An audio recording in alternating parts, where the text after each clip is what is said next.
Comment j'ai signé mon premier client e-commerce à 6 000 euros? Eh bien, dans cette vidéo, je vais te raconter tous les détails, comment j'ai pu le closer de A à Z. Donc, reste attentif jusqu'à la fin pour ne rater aucune information. Salut à toi mon ami, c'est Elias et j'espère que tu vas bien. Alors, dans cette vidéo, je vais te raconter comment je me suis lancé dans la niche de l'e-commerce, comment j'ai signé ce premier client-là. Donc déjà pour te donner le contexte, c'était une signature pour un premier contrat de 3 mois pour une valeur de 2 000 euros par mois. Donc la valeur totale du contrat, c'était 6 000 euros pour une prestation de publicité Facebook et Instagram Ads. Voilà, donc comme ça, tu as tous les éléments. Donc moi à l'époque, j'ai déjà travaillé avec d'autres clients. C'était pas du tout mon premier client absolu dans l'agence SMMA. C'était juste le premier client e-commerce. Donc à l'époque, j'ai déjà travaillé avec des niches physiques, notamment des agences immobilières et dans la niche de l'habitat. Donc j'étais uniquement sur des niches physiques. Et je me suis dit, pourquoi pas tester la niche de l'e-commerce parce que je voyais qu'il y avait pas mal de gens qui se lançaient dans cette niche-là. Et moi, personnellement, ça m'a intéressé parce que avant de lancer mon agence SMMA, j'avais des boutiques en dropshipping. Donc, j'avais quand même un petit peu d'expérience dans l'e-commerce et je me suis dit, pourquoi pas me lancer dessus également. Donc, à l'époque, je faisais uniquement du cold calling parce que j'étais sur des niches physiques.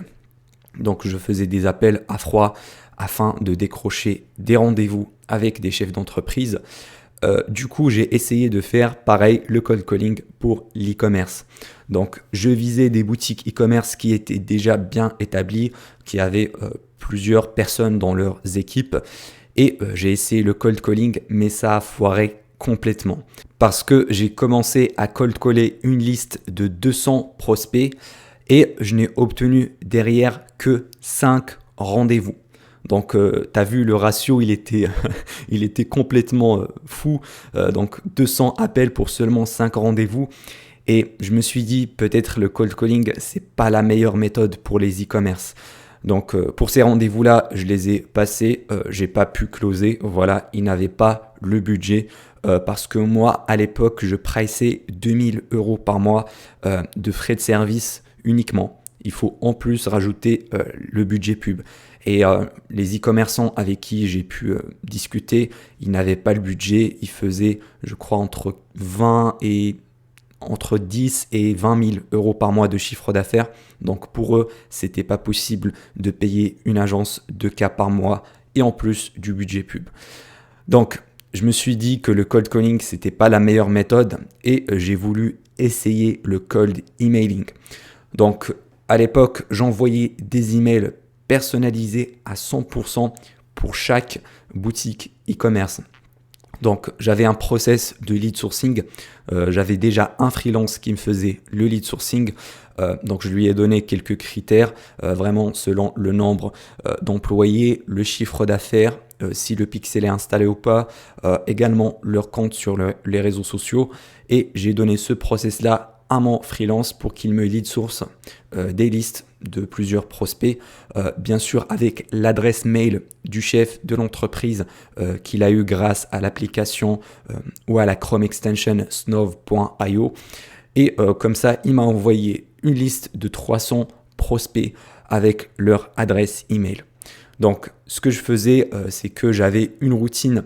Le matin, j'envoyais entre 8h et midi, j'envoyais des emails. Donc, je prospectais, je voyais le site de l'entreprise, je voyais également le nom du chef de l'entreprise et je tapais manuellement chaque email pour essayer d'avoir un rendez-vous. Donc, je commençais le premier paragraphe avec de la personnalisation, bien sûr. Et à la fin, je disais que j'avais un audit digital complètement gratuit que je voulais présenter à mon prospect. Donc voilà, c'était ça ma méthode. J'envoyais des emails dans un premier temps et ensuite j'avais 2 relances. J'envoyais 2 relances pour les prospects qui ont ouvert les emails mais qui n'ont pas répondu. Donc je faisais comme ça, j'ai envoyé le premier jour 30 ou 40 emails, je crois. Ensuite, le deuxième jour, j'ai envoyé 30 et le troisième jour, j'ai fait 100 emails au total à peu près. Et j'ai eu quelques réponses. J'ai eu un rendez-vous, je crois, le premier rendez-vous, mais j'ai pas pu le closer. Et ensuite, il y avait un prospect qui m'a répondu à un email. Il m'avait dit: bonjour Elias et merci pour votre message. Pouvez-vous m'envoyer l'audit digital par email? Donc vraiment, c'était ça, sa réponse, je me rappelle très très bien. Et je lui ai répondu à cet email comme quoi je comprends tout à fait que vous voulez avoir votre audit digital, mais cependant je ne peux pas l'envoyer sous format PDF. Il faut absolument que je vous le présente lors d'un rendez-vous sur Zoom. Et j'ai mis un lien Calendly pour qu'il puisse réserver un appel avec moi. Donc c'est ce qui s'est passé, je crois, le jour d'après, ou c'était le lundi de la semaine d'après, je ne me rappelle plus. Mais bref, l'important c'est qu'il avait réservé cet appel et moi du coup de mon côté j'ai commencé à préparer le rendez-vous. J'ai vu leur site web, j'ai regardé s'ils ont des followers sur les réseaux sociaux, etc. Et c'était une boutique e-commerce spécialisée dans l'électroménager. Donc ils avaient un pixel déjà installé sur leur site. Par contre, ils ne faisaient pas de la publicité Facebook. Et donc j'ai vu également sur société.com, ils faisaient pas mal de chiffres d'affaires. Donc c'était un prospect qualifié qui avait sûrement les moyens de payer les 2000 € par mois. Ensuite, j'ai vu leur page Facebook et leur compte Instagram. Ils avaient posté quelques images, quelques vidéos, mais franchement, c'était pas du tout ouf. C'était pas ouf. C'était juste des images un petit peu amateurs. Je crois que c'était les images données par leur fournisseur. Donc, ils n'avaient fait aucun effort à ce niveau-là. Je pense qu'ils n'avaient même pas de community manager ou quoi que ce soit. Ils étaient uniquement focus sur la vente et pas sur le côté réseaux sociaux, etc. Donc, ça tombait bien parce que moi, j'étais spécialisé sur le trafic payant et sur la publicité Facebook plus précisément. Donc, à l'époque, je connaissais rien à Google Ads, je connaissais uniquement la pub Facebook. Donc, c'était ça mon service. Et je faisais pas le closing en 2 RDV. Je faisais pas le R1 puis le R2. J'essayais toujours de closer dès le premier rendez-vous, dès le premier appel. Donc c'est comme ça que j'ai préparé mon offre au préalable. Voilà, j'ai préparé un petit diapo avec mon tarif, 2000 € par mois avec le budget pub. C'était juste quelques heures avant le rendez-vous. Et ensuite, j'ai appelé mon prospect.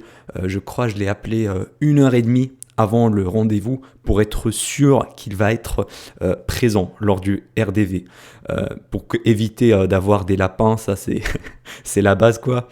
Et il m'avait dit désolé, là je suis hyper occupé, je ferai sûrement pas ce RDV là. Est-ce qu'on pourra le reprogrammer pour le lendemain à 14h? Et là je me suis dit ok d'accord, on va le laisser pour demain à 14h. Donc j'avais eu quelques doutes, je me suis dit peut-être il est pas très sérieux, peut-être il est hyper occupé, mais c'est pas grave, ça arrive. Donc on a reprogrammé le premier RDV. D'ailleurs, avant le rendez-vous, j'ai fait une recherche sur société.com et j'ai découvert qu'il était le seul patron, c'était le seul chef d'entreprise, il n'y avait aucun autre associé. Et puis, comme c'était dans l'électroménager, leur panier moyen était assez élevé. De tête, je crois, entre 500 et 800 € le panier moyen. Donc, c'était très facile de leur apporter des résultats. Je me suis dit, vraiment, ce client-là, ça peut être un client high ticket. Je peux facilement le facturer 2000 € par mois. Donc, lors de notre appel, voilà, c'était le lendemain à 14h. J'ai encore rappelé 1 heure avant notre rendez-vous. Et là, il m'a dit, oui, je serai disponible lors de notre appel. Voilà, comme ça, je vais être sûr à 100%. Et du coup, on a commencé notre appel de vente. C'était vraiment très cordial. J'ai posé quelques questions à propos de son entreprise et puis des questions à propos de sa stratégie d'acquisition actuelle. Donc au niveau des chiffres de l'entreprise, il générait 50 000 euros par mois de chiffre d'affaires. Donc c'était ça sa réponse. Pour l'objectif, il m'avait dit qu'ils n'avaient pas vraiment d'objectif précis, mais leur objectif en tête, c'était juste de grossir la marque, de grandir leur entreprise et faire davantage de ventes. Voilà, je lui ai posé quelques questions à propos de la saisonnalité, également s'il avait des employés, etc., s'il avait quelqu'un qui lui gérait le marketing. Et il m'avait dit que oui, il avait un responsable marketing également. Ensuite, je lui ai posé la question, quelles sont vos sources de trafic actuelles? Et là, il m'a répondu principalement le trafic organique. Donc, il faisait du SEO parce que son site a été assez bien référencé. Et sa deuxième source de trafic, c'était Google Ads. Et là, je me suis dit, merde, je savais pas ça parce que j'ai pas fait ma recherche bien comme il faut au préalable. Alors qu'il fallait que je cherchais s'il avait déjà de la pub Google Ads qui est en train de tourner ou pas. Mais j'ai pas fait ça parce que j'étais encore débutant sur Google Ads, donc c'était un petit peu une erreur de ma part. Et du coup, j'étais un petit peu surpris lors du RDV quand il m'avait dit Google Ads. Et ensuite, je lui ai posé une question, combien dépensez-vous sur Google? Et là, il m'a répondu entre 4 000 et 5 000 euros par mois. Donc voilà, ça montre un petit peu qu'ils ont déjà du budget à dépenser, qu'ils dépensent déjà en marketing. Ensuite, il m'avait dit qu'il ne faisait pas de pub sur les réseaux sociaux, que ce soit sur Facebook, sur Snapchat. Ils n'ont jamais essayé ça. Et puis voilà, je lui ai posé quelques questions également à propos de son site web. C'était sur PrestaShop. Également s'il avait déjà travaillé avec des agences, etc. Et enfin, on est arrivé à la fin du RDV où j'ai fait ma proposition commerciale. J'avais expliqué que moi j'étais un expert en publicité, Facebook Ads, que je peux leur générer du chiffre d'affaires derrière, être hyper rentable grâce à la publicité Facebook. Et donc j'ai annoncé mon prix à la fin, 2000 euros par mois en plus du budget publicitaire. Et j'ai gardé le silence. Et je me rappelle très très bien de sa réponse. Il m'avait dit, écoutez Elias, franchement je suis très intéressé parce que justement j'en avais discuté avec mon associé et on avait besoin de développer notre présence sur Facebook et sur Instagram et qu'on avait besoin de lancer des publicités dessus afin d'augmenter nos ventes. Et vous, Elias, vous êtes tombé pile poil au bon moment. Vous m'avez contacté vraiment à la bonne heure parce qu'on avait justement besoin de ça. Par contre, j'ai besoin d'un peu plus de temps pour réfléchir. Je dois revoir ça avec mon associé. Et là, dans ma tête, je me suis dit, ah merde, il a un associé. Parce que sur société.com, c'était pas indiqué qu'il avait un associé, mais c'était un associé, pas sur les papiers de l'entreprise, mais je crois autrement. Donc j'étais un petit peu surpris qu'il avait un associé derrière. Mais j'étais quand même un petit peu heureux parce que je me suis dit, voilà, il est quand même intéressé. C'était pas quelqu'un qui me disait non, c'est trop cher, machin. Donc ça veut dire qu'il a les moyens et qu'il est intéressé. La seule question restante, c'est est-ce que son associé va être d'accord? Et du coup, je lui avais dit que super, je vais vous laisser le temps de réfléchir, d'en discuter avec votre associé. Par contre, je vous propose de programmer un second RDV où on va être ensemble à 3, moi, vous et votre associé. Comme ça, je vais lui présenter mon offre et je vais répondre à toutes vos questions. Et donc, il a accepté et on avait programmé un autre rendez-vous la semaine d'après. Donc, c'était, je crois, en début d'après-midi, pareil, je crois que c'était vers 15h. Et donc, lors de ce second RDV, j'ai présenté mon offre comme ça devant les deux personnes, voilà, les deux chefs d'entreprise. Et du coup, j'attendais les questions à la fin de l'appel. Donc son associé, il m'avait posé quelques questions. Il m'avait dit, est-ce que vous faites du community management ou juste de la pub? Je lui ai bien expliqué qu'on faisait uniquement de la publicité parce que c'est le seul moyen qui va leur apporter du chiffre d'affaires et que le community management, ça servait à rien presque, ça va pas leur apporter de l'argent. Donc qu'ils aient 100 000 ou 200 000 followers, ça veut rien dire. Il faut voir combien d'argent ils gagnent derrière et que le trafic payant, c'est le seul moyen qui va leur permettre de traquer exactement les conversions et le chiffre d'affaires généré grâce aux pubs. Ensuite, il m'avait demandé si j'avais des résultats à montrer avec d'autres boutiques e-commerce ou quoi que ce soit. Et j'ai répondu d'une manière totalement transparente. Je lui avais expliqué que non, j'ai jamais travaillé avec une boutique e-commerce. Par contre, j'ai une grande expérience dans la publicité Facebook. J'ai déjà travaillé avec des entreprises dans l'immobilier et dans l'habitat. Je lui ai montré même mon dashboard pub, combien on a dépensé, etc. Et il était tout à fait OK avec ça. Ça ne lui posait aucun problème que j'avais pas travaillé avec des e-commerçants avant. Et du coup, à la fin, j'ai envoyé le contrat qu'il a signé en live lors de notre appel Zoom. Et j'ai envoyé également la facture avec Stripe.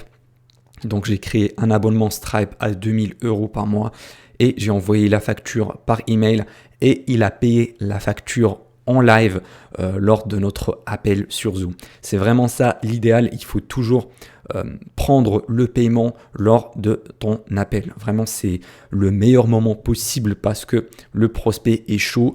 Il est vraiment là en contact avec toi. Tu peux le guider. Par contre, si tu envoies la facture comme ça et qu'il n'y a aucun suivi derrière, tu as de fortes chances qu'ils oublient ou bien qu'ils ne fassent pas le paiement. Donc, j'étais hyper content d'avoir signé mon premier client à 2000 € par mois. C'était un contrat sur 3 mois.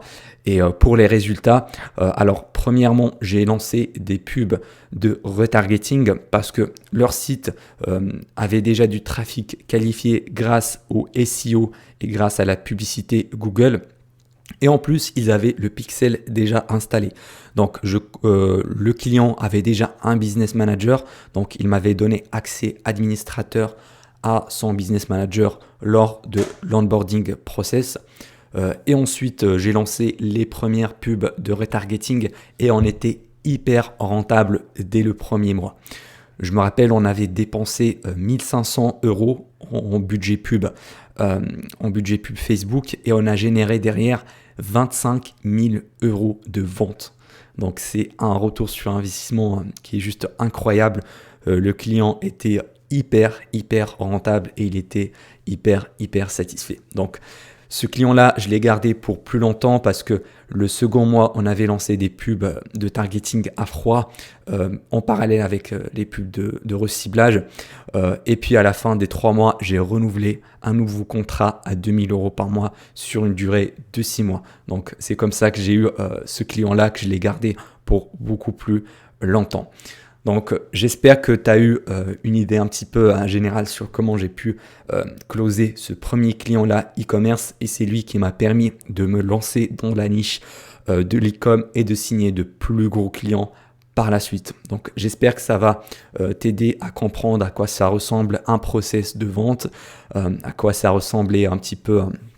Voilà mes méthodes de prospection, de vente, même si honnêtement, à l'époque, j'étais pas très sûr de moi-même. J'avais pas tous les outils nécessaires, ni l'expérience. Donc vraiment, j'espère que ça va te motiver, toi aussi, à passer à l'action. Et si tu veux aller plus loin, tu trouveras un cadeau gratuit dans le premier lien en description. C'est une étude de cas totalement gratuite qui te montre comment j'ai monté mon agence et c'est mes mains. Donc on se retrouve dans le premier lien en description. C'était Elias, à la prochaine.